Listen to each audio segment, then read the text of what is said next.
देश में बेटियों को कन्या कहा जाता है।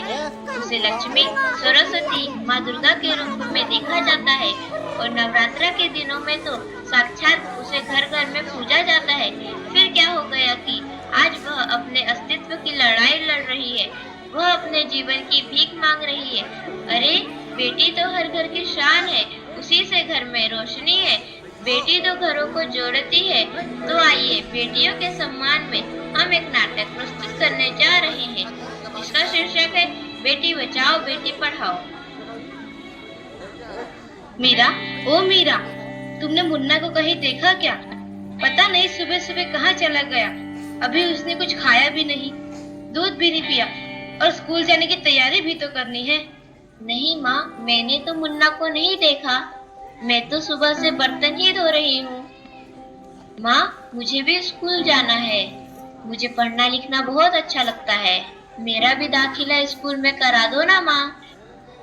ए छोरी, बड़ी है स्कूल जाने वाली, घर के कामकाज अच्छे से सीख ले।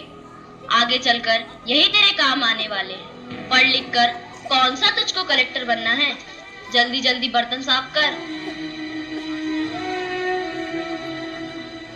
माँ जी, मीरा को भी स्कूल में दाखिला दिला दीजिए ना, उसे भी पढ़ना लिखना जरूरी है।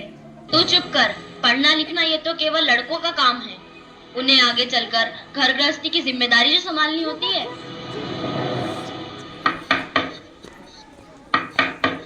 अरे, क्या हो रहा है? कौन किसकी जवाबदारी संभाल रहा है? और हमारी मीरा बेटी क्यों रो रही है? देखिए ना डॉक्टर दीदी, दादी मुझे स्कूल ही जाने नहीं देती। कहती है तुझे पढ़ लिख कर क्या करना है, आगे चल के चूल्हा चौका ही तो संभालना है। अरे, यह तो बहुत गलत बात है माँ जी। क्या आपको नहीं लगता कि हम बेटियां भी पढ़ लिख कर आगे बढ़े? आज समाज बहुत आगे बढ़ गया है माँ जी। आप किस दुनिया की बात कर रही हैं? हम 21वीं सदी में जी रहे हैं। मैं आज ही टीचर दीदी से बात कर मीरा का दाखिला स्कूल में कराती हूँ। और हाँ, मैं तो यहाँ इसीलिए आई थी कि मुन्ना को पोलियो ड्रॉप दिया कि नहीं। जगह जगह इसके कैंप लगे हैं। अच्छा हुआ बहन जी आप आ गए। अब मुन्ना को पोलियो ड्रॉप भी दे देंगे और मैं इसे स्कूल भी पहुंचा दूंगी। अच्छा मीरा, अब तुम रोना नहीं। तुम जरूर स्कूल जाओगी और एक दिन पढ़ लिख कर मेरी तरह बहुत अच्छी डॉक्टर बनोगी। ठीक है बेटा?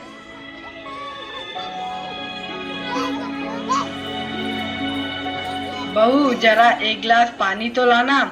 अभी लाई बाबूजी।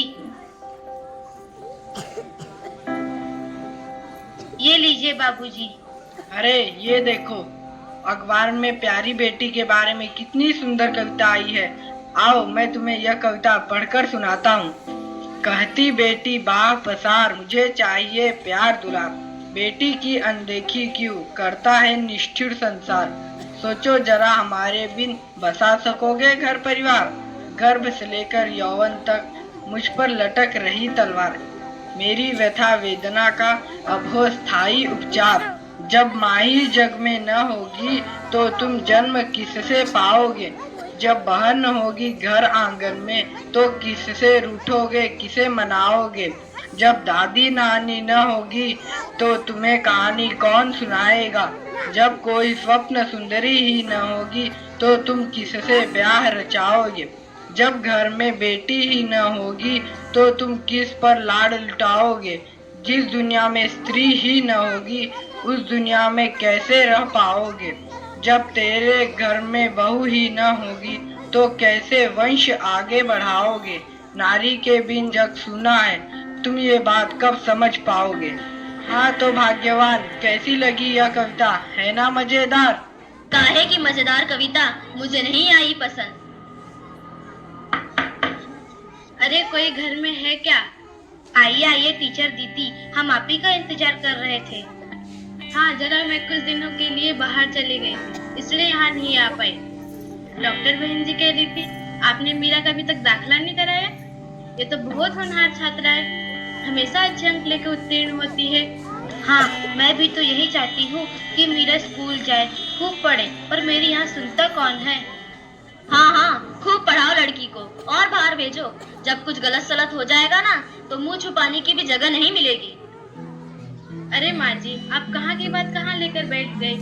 मीरा को 10वीं तक तो पढ़ाई पूरी कर लेने दीजिए, आगे की पढ़ाई के बारे में बाद में सोचेंगे। हाँ टीचर दीदी, हम मीरा को अवश्य स्कूल भेजेंगे। मैं उसे मेरे जैसा अनपढ़ नहीं रहने दूंगी, उसे खूब पढ़ाऊंगी। कल मीरा को तैयार रखना, मैं उसे लेने आऊंगी। क्यों दादाजी, सही कहा ना मैंने? हाँ हाँ बेटा, बिल्कुल सही कहा। मैं तो कब से कह रहा हूँ कि मीरा को भी स्कूल जाने दो। प्रणाम दादाजी। प्रणाम बेटा।